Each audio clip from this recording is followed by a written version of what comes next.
Good evening, everybody. I'm the 100 Proof News Hound, and here with another episode of the 100 Years and More Show. Today's show's a real doozy. We're actually going to examine whether or not there's a relationship between that phrase, "it's a doozy," and the Duesenberg automobile. Remember, like and subscribe. It's very important to the growth of the channel, so hit that button right now. Now, Duesenberg, named after a couple guys named Duesenberg, amazingly enough. It's Fred and August Duesenberg. They're Germans. They're Americans. They're like everybody else. In 1879, they're born in Germany. But as young men, they come to America. They move out to Des Moines. Engineers and mechanics, like a lot of smart guys did back then. And the coming technology there in the 1880s and 1890s were bicycles. Henry Ford started in bicycles, the Wright brothers started in bicycles, and the Duesenbergs started in bicycles. The thing is, if you take two bicycles and take two bicycle frames and weld them together and stick an internal combustion engine on top of that, you get an automobile. That's what the Benz company did. By the late 1890s, guys all across America are slapping these kinds of vehicles together. The Duesenbergs get involved in the manufacture of engines for those type of vehicles.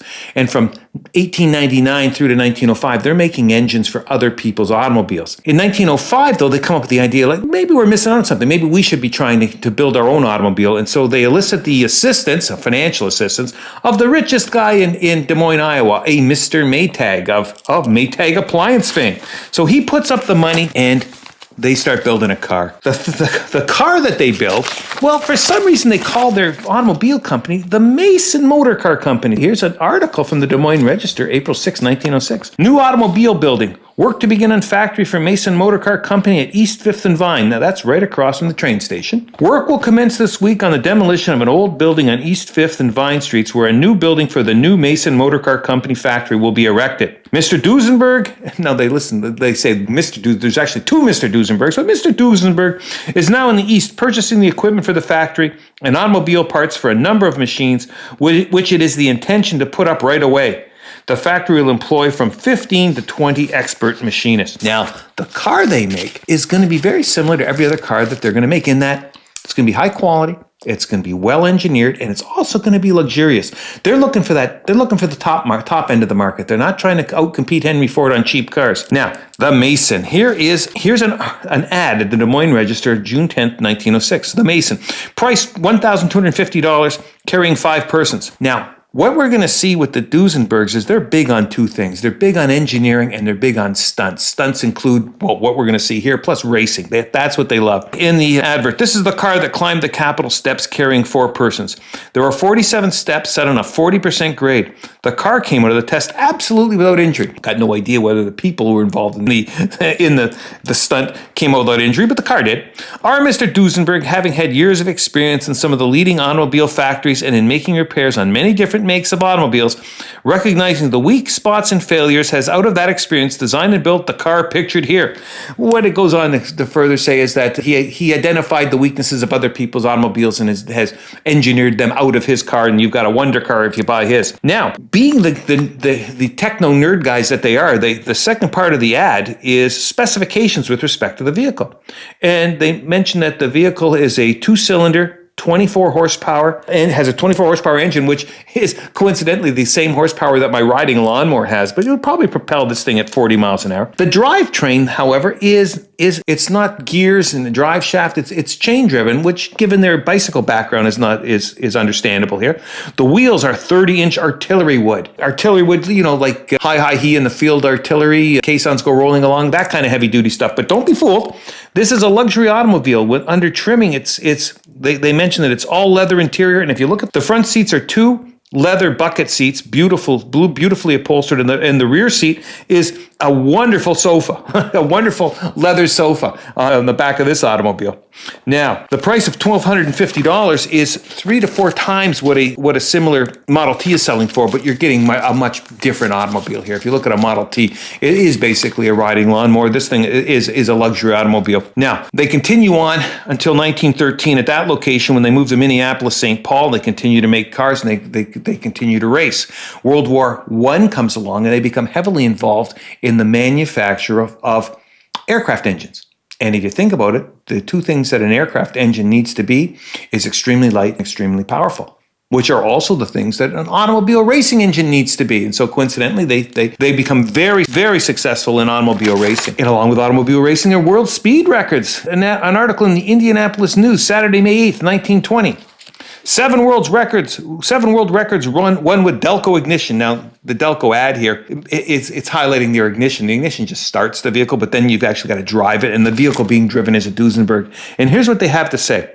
So fast the eye could scarcely follow, a blur of indistinct motion. Tommy Milton shot his Delco-equipped Duesenberg car along the smooth, hard sands of Daytona Beach at a faster, madder pace than machines have ever traveled on Earth before, a mile in a trifle more than a third of a minute. Think about that. You know, there's that saying, going a mile a minute, that seems pretty fast, but a mile in a third of a minute. They were doing a mile in 23 seconds. That's a speed of over 155 miles an hour in a vehicle with no safety equipment. Tiny, thin wheels, no airbags, no roll bars. If you have a crash, it's a miracle if you are not deceased. Now, they say that they set world records at the half mile, the kilometer, the mile, the 2 mile, the 3 mile, the 4 mile, and the 5 mile. At every mile you could think. Now, in anticipation of increasing sales because of the racing presence, they moved to Indianapolis, Indiana. Here's an article in the Indiana Daily Tribune of May 13th, 1920. Duesenberg to locate motor factory here. Buy site at Washington and Harding Streets for high-grade auto plant. Now, why would they move to Indiana? Well, at the time, Indiana was competing with Michigan to be the center of the automotive industry.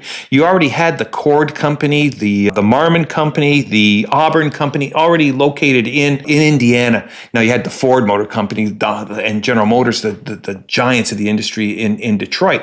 But Indiana had a large competitive automobile industry, and it was one of the places to be if you're trying to sell cars. It mentions here that the Duesenberg Automobile and Motors Company, Inc. announced today the purchase of a site of 16.5 acres at Washington and Harding Streets, on which a modern plant will be erected to manufacture high-grade pleasure cars and gasoline motors. It is expected to be one of the largest industries ever located to Indianapolis. This was a big deal. And they were going to make the Model A, not the Model A, Ford Model A. That's 7 years down the road. This is going to be their Model A, and it's a straight 8, meaning their engine has 8 cylinders in a straight line, not a V8, which we'll talk about that in a bit, but straight line, straight 8, producing 88 horsepower. Now, 88 horsepower by today's standards doesn't seem like anything, but it's 3 times what a Model T is. And it's almost twice at that time what a Rolls-Royce was. Rolls-Royce was selling their Phantoms that had been selling for years. They're 40 to 50 horsepower motors. This is 88 horsepower. And we're about to enter in the early 1920s, and we're about to enter the horsepower wars, where company after company would compete to develop automobiles with the highest horsepower. And inevitably, Duesenberg was at the top of all those charts. It's mentioned in the article that Duesenberg holds the world's records for every distance from 1 to 500 miles. And how could they say that? Well, they could say that because they had set those world speed records we mentioned earlier at Daytona, but they had also won the 1922, 24, 25, and 27 Indianapolis 500s. And in fact, in the 22 race, 8 of the top 10 cars that finished that race were Duesenbergs. They also went to Europe and won the 1921 French Grand Prix. They were the fastest automobile at every distance. And the company was primarily the responsibility of August, was always in charge of the passenger car division. Now, they were the world's greatest engineers, but they were not the world's greatest businessmen. And as you saw earlier, when they wanted to get the company off the ground, they had to have Mr. Maytag help them. They ran into financial difficulty despite the sales they're having. They ran into financial difficulty in the mid-1920s.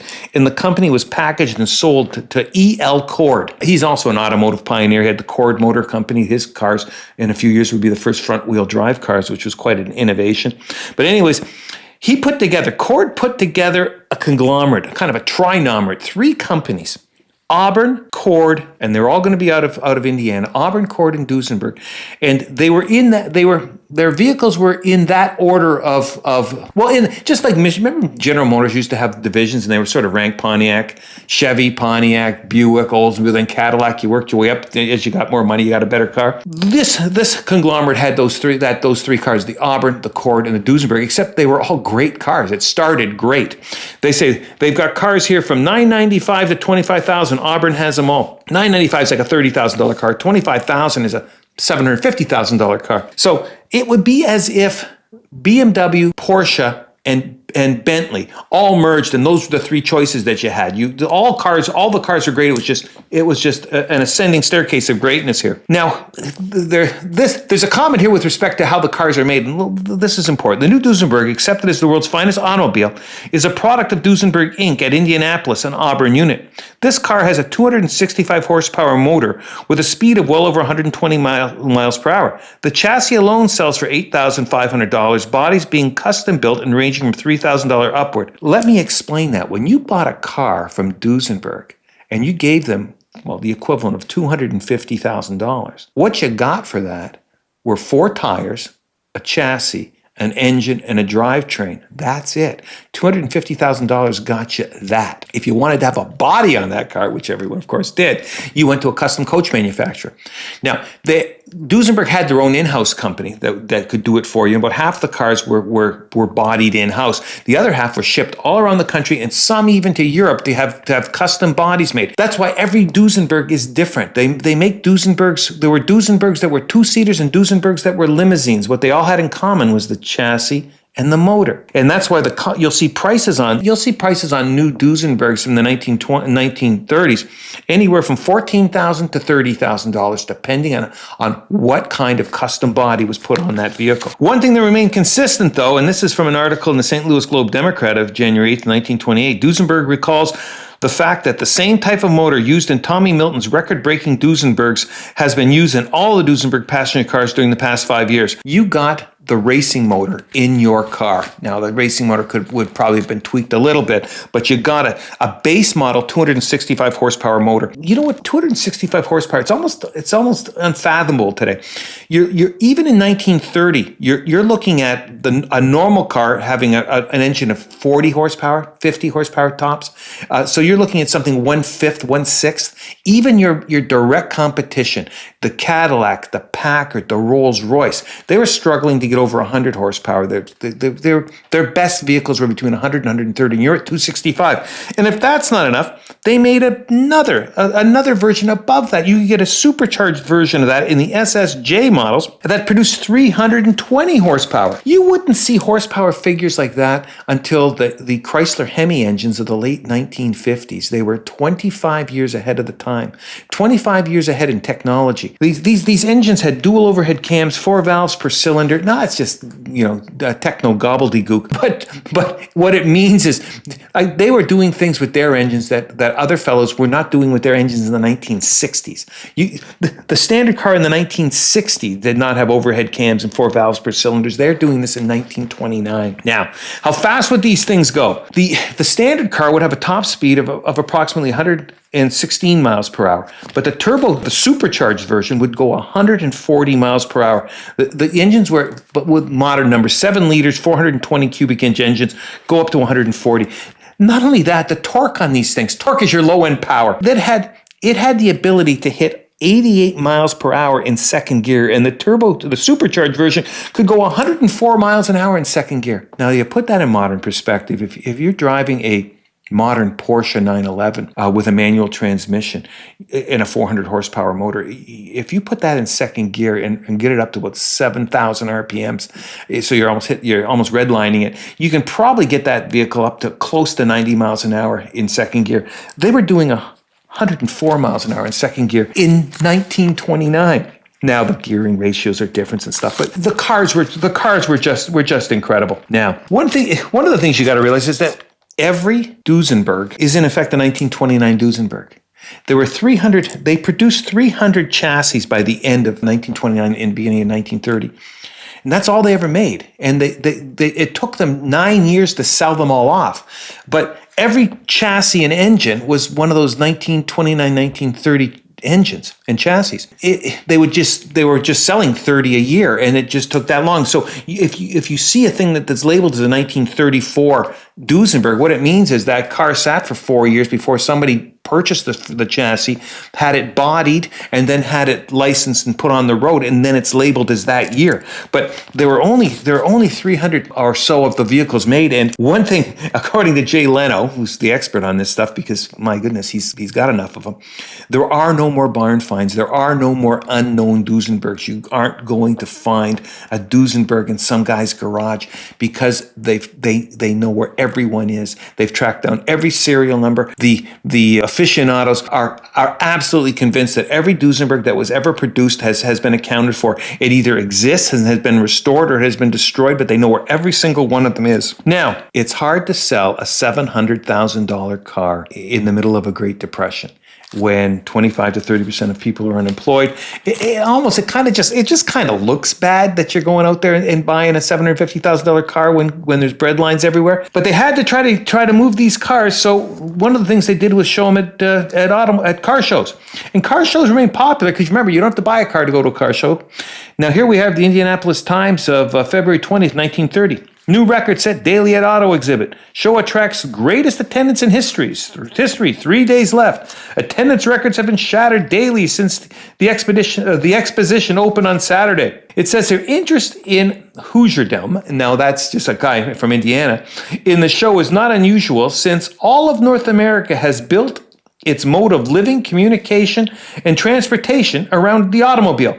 Now, that's something that you could only have said around 1930. By that point in time, automobiles have become ubiquitous. Now, whether or not you have to have a Duesenberg now is not ubiquitous, but it does say here, 2 of the highest priced automobiles ever shown at a local exhibit have attracted the widest attention at the show. They are the new V16 cylinder Cadillac and the 1930 line of Duesenbergs. That's their big competition.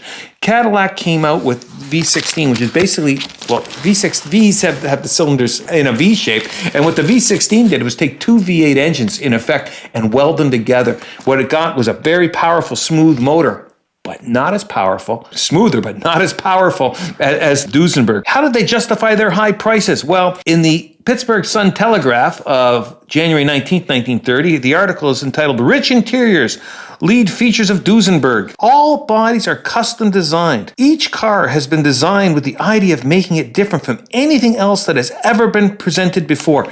It's the uniqueness of it. I don't know why we've lost that, but we have. The hand manufacturing, the fact that there are no 2 Duesenbergs. Everyone is completely different. There are 2-seater Duesenbergs. There are limousine Duesenbergs. Everybody who built it had it built to their absolute custom specifications with whatever interior materials that they wished. It seems that that's a lost thing.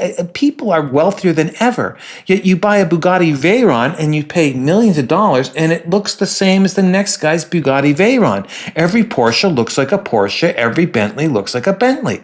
The possibility of individual choice has been eliminated. For what reason, I do not know, but it has not existed, hasn't existed since World War II. I know labor's expensive, but there are people with more money than have ever existed, and yet they don't do this. Well, they do it in the yacht world, but they don't do it in automobile land. It does say, though, that all cars displayed are on their regular 265 horsepower chassis, which was designed by Fred Duesenberg, accredited to be the world's foremost automobile engineer. And you know what? He actually was. He certainly was. And we'll talk more about Fred and August. Now, they had to market these cars, and it's, like I said, who's your market? They actually used in Town and Country magazine, they did a series of ads which were among the most innovative ads that I've ever seen. What they are is just ads of rich guys, of swell guys. The motto is, he drives a Duesenberg. But they just show a guy, with his hounds at the hunt, a guy in front of a fireplace drinking his cognac and smoking his cigar, doing rich people things. They're selling the image of a Duesenberg. They're selling the aura around the Duesenberg without ever showing the car. I don't know if it was effective, but the ads are beautiful. They also took the cars on the road. Here's an ad from an article from the Nashville Banner, March 16th, 1930. New Duesenberg sedan, Earl Cooper. For many years, one of the outstanding drivers on American tracks is shown above with a new Duesenberg sedan, which he drove to Nashville as a representative of the Auburn Duesenberg factory. The car has attracted much attention on the streets of Nashville. Well, Yeah, I guess it would, but how much attention would they get? Well, I guess too much sometime, because here's an article. In the May 20th, 1929, Garrett Clipper of Garrett, Indiana. Duesenberg automobile worth $14,000 stolen. Remember, that's $520,000. Indianapolis. Search was underway today for a $14,000 Duesenberg automobile, which was stolen here and driven to Illinois. 2 testers of the Duesenberg plant were given the machine for a trial run when 3 armed men jumped on the running boards, overpowered the plant employees, and forced them to accompany the machine to Illinois. The employees said they were permitted to leave the automobile at Danville. What did they think they were going to do? It's a freaking Duesenberg. They're probably at that point in time, in 1929, probably only 30 or 40 of these vehicles in existence. You can't sell it. You can't even drive it because everyone's going to know what the heck it is. That's just a crazy armed joyride. Madness, total madness. Now, one of the other ways they tried to market their automobiles was through celebrity. I mentioned earlier that they had that SSJ model. The SSJ model was the one with the supercharged motor, 320 horsepower. They allowed Clark Gable and Gary Cooper to buy a SSJ model at cost, $5,000. And hopefully we've got some photographs of them up for you right now to have a look at. These are spectacular, sporty vehicles. And each of them owned the car for about 5 years before selling it. And did they get publicity? Yes, they did. Here is the Washington Herald, Luella Parsons column. She was the big gossip columnist at the time. Los Angeles, California. A little discussion that has been rocking Hollywood is going to be settled once and for all. 3 weeks from next Sunday, Lillian Harvey is going to prove that her Mercedes car is better than Gary Cooper's Duesenberg, or vice versa. At any rate, the race is to be held at Muroc Lake in the Mojave Desert with official starters, cameramen, and a motion picture camera. Now, that is clarified a couple days later in the New York Daily News. Lillian Harvey proxy to race Gary proxy. Hearing that her new American friend Gary Cooper was getting his blue and yellow low-hung, high-powered motor tuned up in readiness for an assault on existing stock car records at Modoc Dry Lake, Lillian Harvey sent Gary a challenge to race her car against his for a substantial wager to be agreed upon later. Now, Lillian Harvey is a now unknown actress, was a big deal at the time. Lillian is an import. Lillian's is an import. She's an import too. Lillian's is an import German speedster, and it will be driven by her own chauffeur. Gustav, who's your own chauffeur? Do you have a German chauffeur? Former test driver for the Mercedes-Benz Works abroad, who was a German war aviator. Lillian's motor, which she brought to this country with her, see, she's an import too, is a poem of machinery in white and black and is said to have reached speeds of 200 kilometers an hour. That's 137 miles per hour. Gary's pet Duesenberg was supposed to be capable of 122 miles per hour before the Auto Works tuned it up, and that would be supercharging it. A professional auto racer will be at the wheel for Cooper. I don't think that race ever happened, but that's a lot of wall-to-wall, ocean-to-ocean publicity for Duesenbergs by having they certainly got more than the $20,000 in publicity by having Gary Cooper and Gary Cooper and Clark Gable drive their cars for a few years. Now, it became a problem when he sold it. When Clark Gable sold his car, this is an article in the Springfield, Massachusetts Republican of March 14th, 1938, and it says, George Stoll almost wishes he hadn't bought Clark Gable's Duesenberg. So many people recognize the Gable chariot that he can't keep a date without attracting attention. So it still had cachet in 1938, but that was all about the end. We're in the middle of the Great Depression. The Great Depression is going to bleed into World War II, and people, I guess, have better things to do with their money than to keep these expensive old cars in fine fettle. At some point, they just become old cars. And here is an ad in the Chico Enterprise, Chico, California, April 20th, 1932. Owner will sacrifice for quick cash sale Duesenberg Straight 8 Sports Sedan. That would have been a Model A, not a Model J. Price $300. $300. Well, that's something. $300 is, it's $9,000. But that car today is every day of the week is a $300,000 car. And there it was being sold for $300. It took a while for interest in Duesenbergs to revive, and unfortunately, August and Fred never saw the back end of the automobile industry. They never saw the renaissance of what happened with their vehicles. Unlike Bentley, who lived long enough to see his cars become prized collector items in the 70s. But they didn't. Fred died in 1955 and August died in 1935. They never saw the renaissance. And the Renaissance began in the 70s, but by 1980, this is interest. This is in the want ads. Who does this? This is Los Angeles Times want ad, Sunday, February 13th, 1983, just in the cars for sale section. Get a load of this. Duesenberg, Clark Gable's world-famous 1935 two-passenger Roadster with disappearing top, double rear-mounted spares designed for him by Bowman and Schwartz, Pasadena, California, just completed restoration and has taken Best of Show, Best in Class, Pebble Beach, 1983, President's Cup winner, and won the Auburn Duesenberg Meet, was the Auburn Duesenberg Meet winner, and it's asking $500,000. I've never seen an ad in a newspaper asking $500,000. So will that be the equivalent of like $1.5 million today? But I'll tell you, you should have bought it. If you had the opportunity to buy Clark Gable's Duesenberg for $500,000 in 1983, you should have bought it because, hopefully we got the picture up here, Gary Cooper's SSJ sold at auction in August 2018 for $22 million. One of the highest prices ever paid for an automobile in the world. So, hang on to your Duesenbergs. Not every Duesenberg's worth that. It's the cachet of Gary Cooper and Clark Gable. But if you got those ones, you're in clover, and you're not going to buy a Duesenberg for under. Well, $1 million would get you a really dented up one, but they're all fixed. Now back to our beginning. Is the Duesenberg automobile the source of the phrase "it's a doozy"? Well, there is some evidence that the term doozy was used prior to World War I in terms of an exclamation of something being superlative, something being great. But it wasn't a common phrase. And I'm going to tell you that there's no question in my mind that Duesenberg Automobiles popularized the term "it's a doozy," and certainly everybody now thinks that it is. And you know what? It brings me to The Man Who Shot Liberty Valance, one of the great movies. You should watch it. Jimmy Stewart, John Wayne. It's great. In any event, there's the great line. This is the West. When the legend becomes fact, print the legend. Well, the legend is that Duesenberg is the source of "it's a doozy." And that's good enough for me, and I think it should be good enough for anybody, because even if they didn't originate the phrase, everyone thinks it is, and they certainly popularized it. Now, just as a final concluding matter here, I think there's an argument to be made that the Duesenberg Model J is the finest consumer product ever produced by any manufacturer in any industry. It was it was of superlative quality to begin with, but it was 25 years more advanced than any other type of automobile. It was not just the world's best, it was the world's best for 2 decades. The only thing that might be able to approach it would be the iPhone, but even the iPhone was probably only 4 or 5 years ahead of what the other guys were doing. This was a full 25 years ahead. So, finest commercial product ever made, I think. The source of the doozy, who cares? Who cares? Everyone thinks it is, and it certainly popularized it. But at the end of something like this, if you've spent $22 million buying yourself a Duesenberg, you might need a drink. And of course, why not have a Duesenberg cocktail?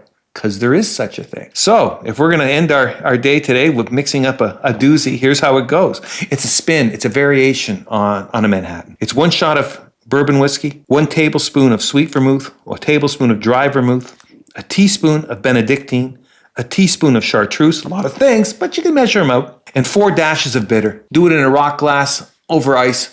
Get your long spoon out, stir that sucker up, twist the lemon, get the acid on, get the acidic quality up into your drink, because you need a little more bitter stuff, because there's a lot of sweet things in here, and enjoy. That's our trip down Doozy Lane. Again, remember to like and subscribe. We'll be putting together some good stuff for our next episode, and best to all of you. So take care and good night.